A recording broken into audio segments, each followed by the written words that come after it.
തൊഴിലുറപ്പ് ജോലിക്ക് പോകുന്ന അമ്മമാരോടാണ്, സ്ത്രീകളോടാണ്. നിങ്ങൾ അറിഞ്ഞോ?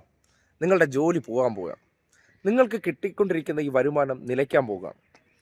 നിങ്ങൾ മിണ്ടാതിരിക്കുകയാണ്. എന്നിട്ടും അതറിഞ്ഞോ നിങ്ങൾ? സംഭവം നിങ്ങളെ ഈ നാട്ടിൽ വിശ്വാസം പറഞ്ഞും അല്ലെങ്കിൽ ഹിന്ദുത്വം പറഞ്ഞെല്ലാം നിങ്ങളുടെ മുന്നിൽ കൊണ്ടുവന്ന താമരജി അഥവാ സുരേഷ് ഗോപി എല്ലാം കൂടി ചേർന്ന് നിങ്ങൾക്ക് കിട്ടിക്കൊണ്ടിരിക്കുന്ന ഈ വേതനം, അതായത് നിങ്ങളുടെ കുടുംബത്തിൽ മാസാമാസം ഒരു വലിയ ആച്ചെന്ന് നമ്മുടെ പച്ച മലയാളത്തിലെ ഗ്രാമീണ ഭാഷയിൽ പറയുന്നത് നിങ്ങൾക്കൊരു വലിയ സഹായമായിട്ടുള്ള തുകയാണ്.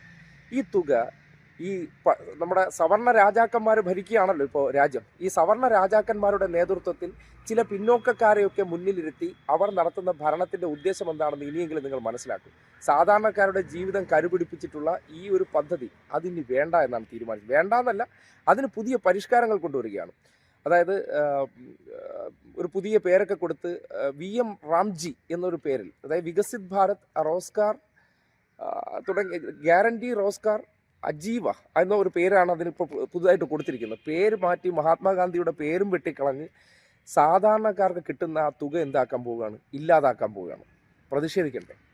നിങ്ങളുടെ മാസാമാസം, അതായത് നമ്മുടെ നാട്ടിൽ എല്ലാവർക്കും അറിയാവുന്നൊരു കാര്യമാണ്, ഒരു പാവപ്പെട്ട സ്ത്രീകളെ സംബന്ധിക്കുന്നിടത്തോളം അവർ ഈ മൺവെട്ടിയൊക്കെ എടുത്തുകൊണ്ട് ഈ നാട്ടിൽ അവരുടെ ഒരു കാലത്ത് അഭിമാന പ്രശ്നമായിരുന്നു. പക്ഷേ അങ്ങനെയല്ല, അതൊരു നിത്യവൃത്തിക്ക് ഗുണം ചെയ്യുന്ന കാര്യമാണ്. അതോടൊപ്പം തന്നെ സ്ത്രീകളുടെ ആരോഗ്യത്തിന് കൂടി നല്ല കാര്യമാണ്. ഈ BP, കൊളസ്ട്രോൾ, ഷുഗറൊക്കെ വീട്ടിൽ ആ ജോലികളൊന്നും ചെയ്യാതിരുന്നവർക്ക് ആ ചെറിയ ജോലി ചെയ്യുമ്പോൾ അവർക്ക് ഒരു തൊഴിൽ കൊടുക്കണമെന്നുള്ളത് ഒരു സർക്കാരിൻ്റെ ഉത്തരവാദിത്തമായിരുന്നു. ഇത് വേണ്ടാന്ന് വെച്ചിരിക്കുകയാണ്. ഇത് തീരുമാനിക്കാൻ ഇവരാരാണ്? നമ്മൾ കൊടുക്കുന്ന നികുതി പണമാണ് ഇവന്മാരെ കയ്യിലിരിക്കുന്നത്.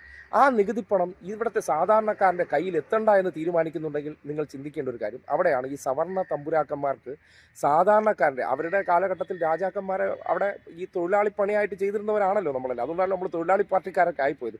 വെറും തൊഴിലാളികളായിട്ടാണ് നമ്മളെ കാണുന്നത്.